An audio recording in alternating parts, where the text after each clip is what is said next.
अरे अरे क्या एड़े चाले कर रेला यार तू? मैं एड़े चाले नहीं कर रही है, मेरे को क्या है ना एक्टिंग की भूत चढ़ी है। किसकी एक्टिंग कर रेला है तू फिर? दिलीप कुमार यूसुफ खान की। मालूम है तेरे को इनके बारे में? हाँ तो चल ना पूरी दुनिया को बता दे। तो चल। तो जी हाँ दोस्तों, इस वक्त हम लोग बात कर रहे हैं ट्रेजेडी किंग यूसुफ खान दिलीप कुमार साहब के बारे में।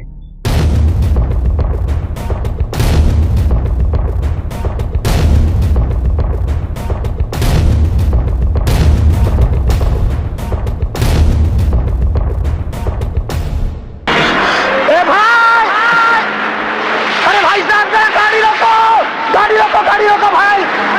ओ भाई साहब गाड़ी रोको! मांग के साथ तुम्हारा मैंने मांग लिया संसार, दिल दिया है जा भी देंगे ऐ सनम तेरे लिए। हेलो गाइस, नमस्कार, सत श्री अकाल, अस्सलाम वालेकुम। मेरा नाम है मोहम्मद यूसुफ सुलेमान सूर्या और मैं अयान सुलेमान सूर्या। जी हाँ, इस वक्त हम लोग बात कर रहे हैं tragedy king, power house of acting Dilip Kumar साहब के बारे में। सुपरस्टार दिलीप कुमार साहब का नाम फिल्मी दुनिया में सुनहरे अक्षरों से लिखा गया है और उनके करियर में उन्होंने कई फिल्में की है।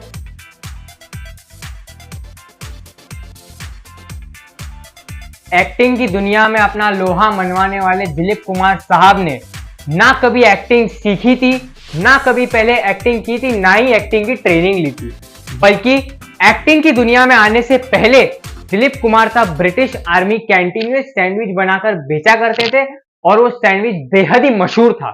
दिलीप कुमार साहब का असली नाम मोहम्मद यूसुफ खान था, मगर प्रोड्यूसर देविका रानी के सजेशन पर उन्होंने अपना on screen name Dilip Kumar रख दिया।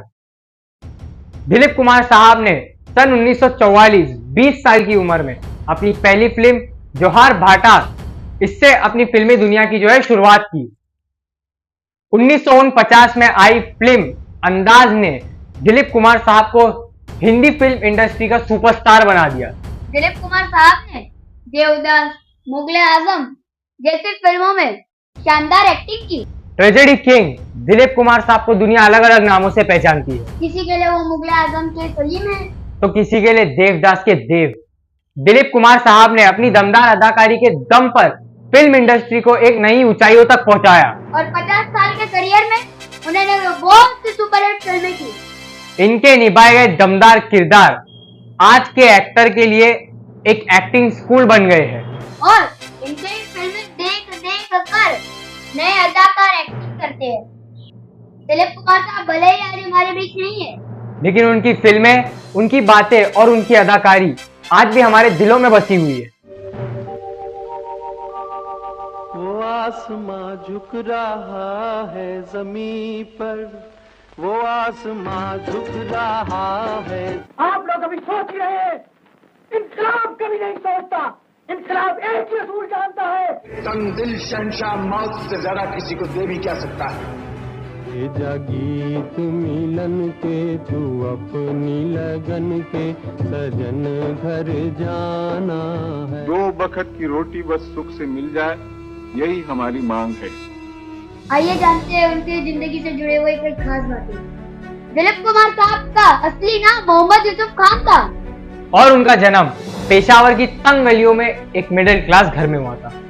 दिलीप कुमार साहब का जन्म 11 दिसंबर 1922 ब्रिटिश भारत किस्सा ख्वानी पेशावर में हुआ, जो अब पाकिस्तान में है। लाला गुलाम सरवर खान और आयशा बेगम के फर्जन यानी बेटे थे मोहम्मद यूसुफ खान साहब।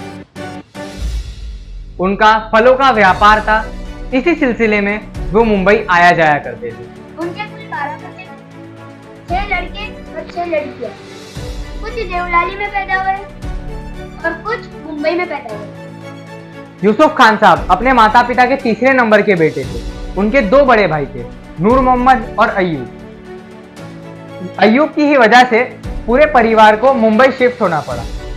दरअसल हुआ यूं कि नूर मोहम्मद और अय्यूब दोनों गए हुए थे कश्मीर फलों की खरीदारी करने के लिए, और फलों की खरीदारी करते हुए अय्यूब जो है घोड़े से गिर गए और उनकी रीढ़ की हड्डी टूट गई, साथ ही साथ उनकी किडनी भी खराब हो गई। इसी सिलसिले के चलते उनके पूरे परिवार को जो है मुंबई शिफ्ट होना पड़ा।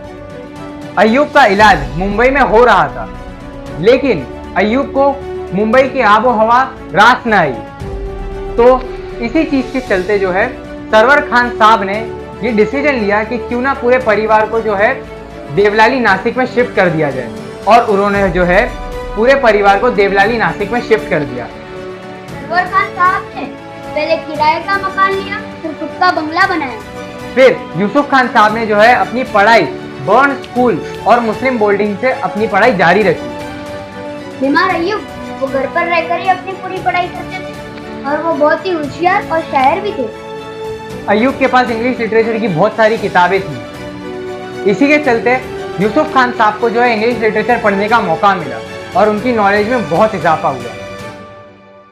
16 साल की उम्र में एक प्रोग्राम में अय्यूब ने 45 मिनट की तकरीर की, जिस तकरीर को लोगों ने बहुत पसंद भी किया और लोगों ने उसकी तारीफ भी की। दरअसल तकरीर हजरत मोहम्मद सल्लल्लाहु तआला अलैहि वसल्लम के ऊपर थी। अय्यूब की दीनी तालीम और लिटरेचर की दिलचस्पी देख कर यूसुफ खान के मन में भी कुरान शरीफ और लिटरेचर के प्रति दिलचस्पी बढ़ी।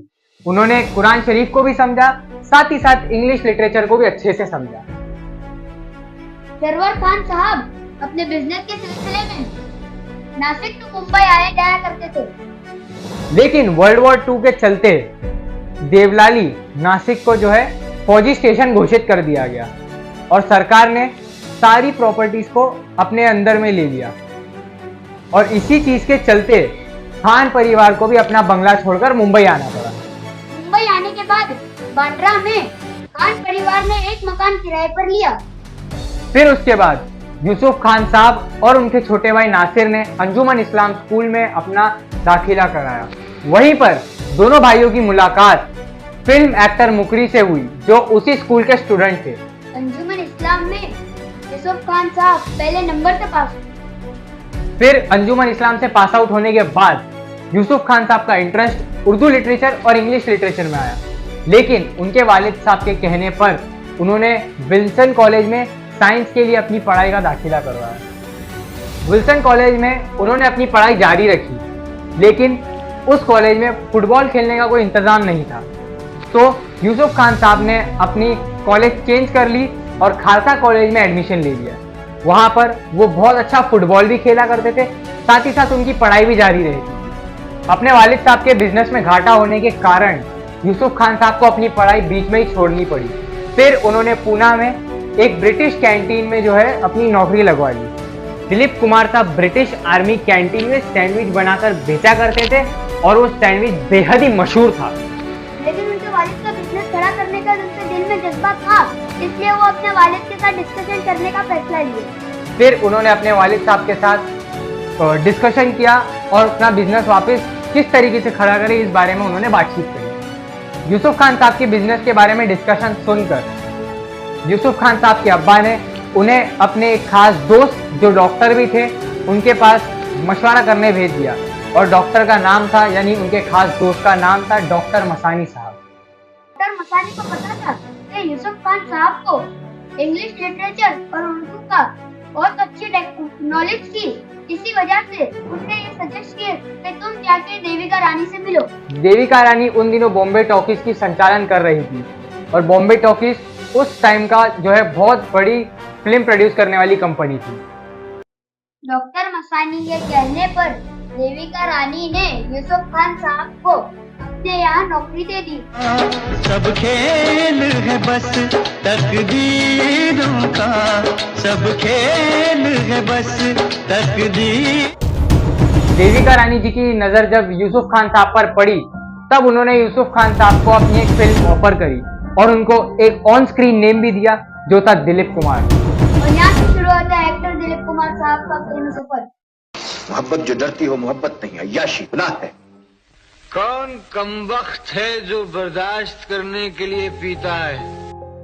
दिलीप कुमार साहब के वालिद को फिल्मों में एक्टिंग करना बिल्कुल पसंद नहीं था, इसलिए दिलीप कुमार साहब ने अपने वालिद को नहीं बताया कि वो फिल्मों में एक्टिंग करते हैं। दिलीप कुमार साहब के वालिद राज कपूर साहब के दादा को गुस्सा किया करते थे कि क्योंकि उनके कुछ घर वाले जो है फिल्मों में काम किया करते थे। लेकिन एक दिन राज कपूर साहब के दादा के हाथ में दिलीप कुमार साहब की एक फिल्म का पोस्टर आ गया। तब उन्होंने उस पोस्टर को लिया, सीधा चले गए दिलीप कुमार साहब के वालिद के पास प्रॉफिट मार्केट वाली दुकान पर और कहा कि देख तेरा बेटा भी अभी एक्टिंग करने लगा है। पोस्टर देखने के बाद दिलीप कुमार साहब का वालिद नाराज हो गए, लेकिन कुछ टाइम के बाद माफ भी कर लाले तू साफ हो गया बिल्कुल साफ हो गया है, कुछ मत पूछ कैसा। दिलीप कुमार साहब, उनका पूरा परिवार और उनके वालिद साहब सबने बैठकर उनकी एक पिक्चर शहीद देखी और उनके वालिद साहब की आंख से इस पिक्चर को देखने के बाद जो है आंसू झलकने लगे। इसके बाद उनके वालिद साहब ने उन्हें एक सलाह दी कि आज के बाद ऐसी कोई भी पिक्चर नहीं करना जिसमें तुम्हारे मरने का सीन हो।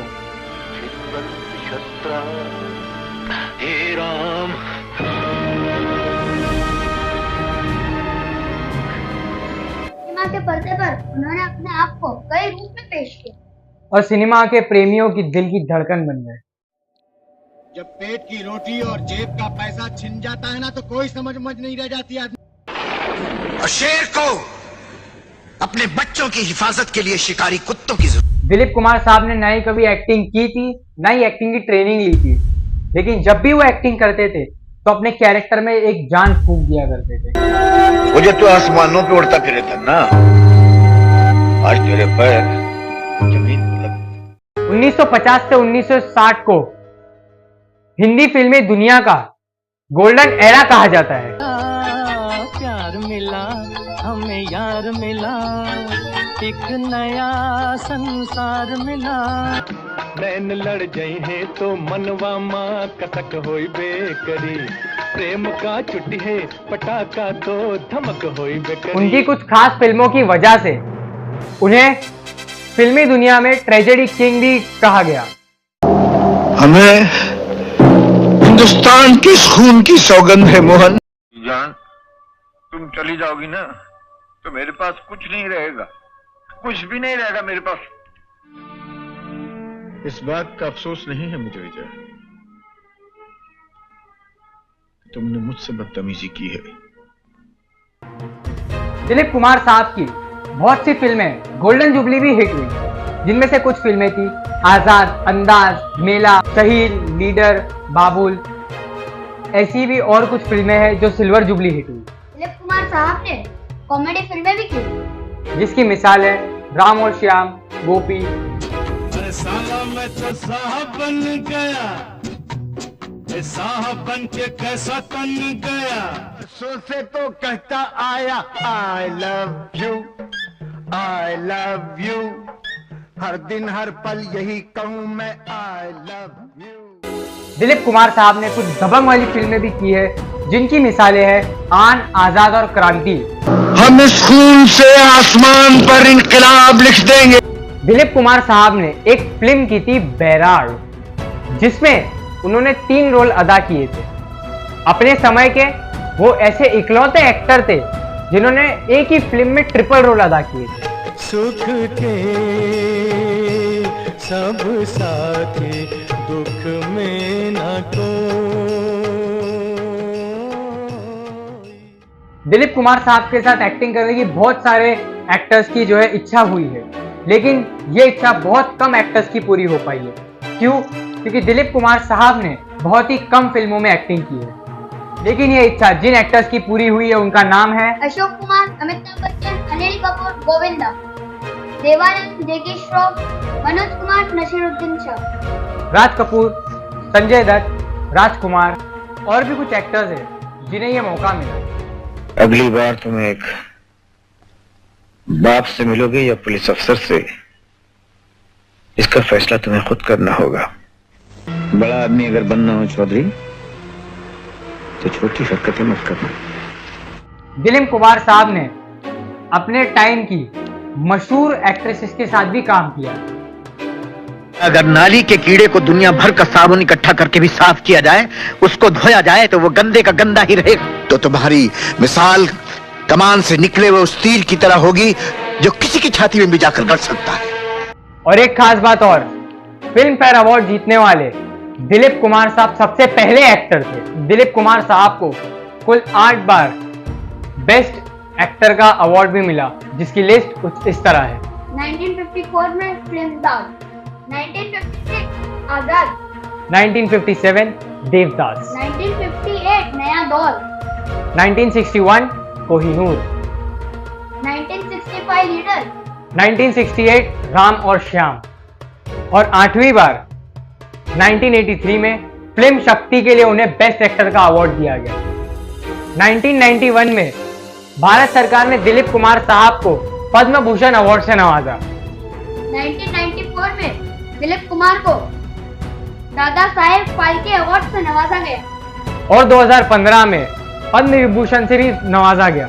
दिलीप कुमार साहब को पाकिस्तान सरकार ने निशाने इम्तियाज से नवाजा गया। 1966 में दिलीप कुमार साहब ने सायरा बानू से शादी की और आज भी ये जोड़ी बॉलीवुड में सबसे फेमस जोड़ी के रूप में जानी जाती है। जानते हो 120 पाउंड वजन है मेरा। 120 पाउंड? हाँ, पूरे 120 पाउंड। ये 120 पाउंड लेकिन तुम घबराओ नहीं, हमारे गांव की हवा खाओगी ना तो फूल के कुप्पा हो जाओगी इसकी तरह। दिल तड़प तड़प के कह रहा है आ भी जा, तू हमसे आंख ना चुरा, तुझे कसम है आ भी जा। मैं यूं ही कहूँगी कि यूसुफ साहब मुझे मिल गए, दिलीप साहब मुझे मिल गए, तो अल्लाह के फजल से मुझे सारी दुनिया मिल गई। मेरी ज़िंदगी में 2 ही शौक़ थे। एक ये था कि मैं रात को सोने से पहले दुआ करती थी कि या अल्लाह आप प्लीज़ मुझको दुनिया की बेहतरीन मशहूर एक्ट्रेस बनाना, जितनी अल्लाह मुझे एक दिन मिसेस दिलीप कुमार बनाना। तो अल्लाह ने दोनों चीज़ें जो है ना वो ग्रांट कर दी और मेरी खुशियाँ जो है वो मुकम्मल हो गई। सारे शहर में आप सा कोई नहीं, कोई नहीं। हमारे बाद इस महफिल में अफसाने बयां होंगे, बहारें हमको ढूंढेंगी, न जाने हम कहाँ होंगे। फिल्मी दुनिया के पावर हाउस कहे जाने वाले हमारे दिलीप कुमार साहब 7 जुलाई 2021 को 98 साल की उम्र में इंतकाल फरमा गए। बुधवार का दिन था। हिंदुजा अस्पताल में हमारे दिलीप कुमार साहब एडमिट थे। सुबह 7:30 बजे दिलीप कुमार साहब ने अपनी आखिरी सांसें ली। उनकी पत्नी सायरा बानू आखिरी वक्त तक उनके साथ थी। सायरा बानू हमेशा दिलीप साहब की ख्याल रखा करती थी। जब दिलीप साहब एडमिटेड थे तभी भी वो दिलीप साहब का ख्याल रख रही थी और उनके फैन से रिक्वेस्ट कर रही थी, यानी इल्तिजा कर रही थी कि आप लोग दिलीप साहब के लिए दुआ करें। दिलीप कुमार साहब को शाम 5 बजे मुंबई के जूहू कब्रिस्तान में सुपुर्द खाक किया गया। दिलीप कुमार साहब के बारे में कुछ भी कहना सूरज को दिया दिखाने जैसा है। दिलीप कुमार साहब हर एक नए एक्टर के लिए एक इंस्पिरेशन बन गए हैं। दिलीप कुमार साहब आज हमारे बीच मौजूद नहीं है, लेकिन अपनी एक्टिंग और अपने फिल्मों की वजह से वो आज भी अपने फैंस के दिल में जिंदा है। मगर इस बदलती हुई दुनिया में मोहब्बत जिस इंसान का दामन थाम लेती है वो इंसान नहीं बदलता। ये हमारा यूसुफ खान साहब के लिए एक छोटा सा ट्रिब्यूट था। अगर आपको इस वीडियो में कुछ नादानी या कुछ गुस्ताखी लगी हो तो इसे दरगुजर कर दीजिए। अगर आपका कुछ सजेशन हो या कोई चीज़ की इंफॉर्मेशन आप हमें बताना चाहते हो तो नीचे दिए गए ईमेल एड्रेस पर हमें ईमेल कर दें। शुक्रिया, थैंक यू, अस्सलाम वालेकुम, नमस्ते, सत श्री अकाल। इस वीडियो को लाइक करें, सब्सक्राइब करें और ज़्यादा से ज़्यादा शेयर करें। तू नहीं तो ये बहार क्या बहार है, गुल नहीं खिले तो तेरा इंतजार